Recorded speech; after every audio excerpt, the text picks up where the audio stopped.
Je pense que la classe politique française, toutes tendances confondues, ou presque,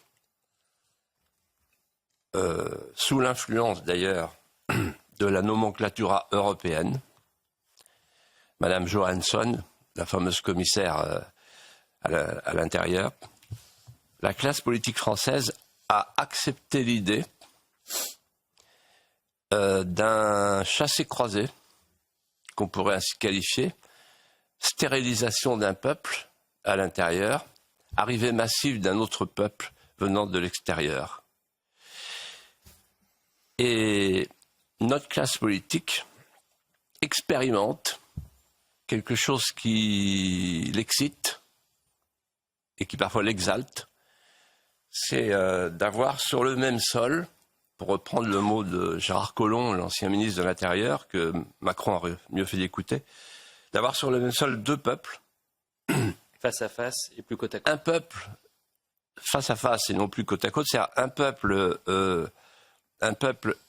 hagard qui ne sait plus où il habite, et en face un peuple neuf qui arrive avec ses fiertés et qui impose tout naturellement, comment leur en vouloir, sa manière d'habiter le monde. Vous y voyez un choc civilisationnel ?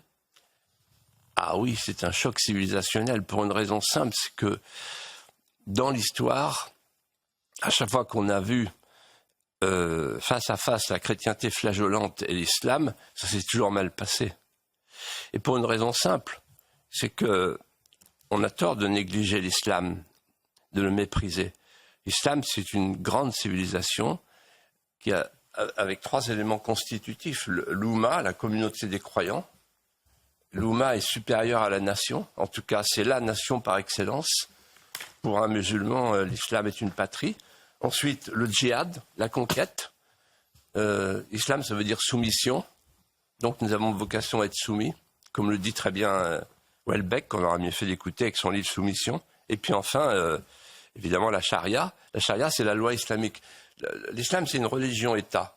La loi islamique, et on ne peut pas la couper en morceaux pour la rendre compatible avec ce qu'on appelle maintenant les valeurs de la République.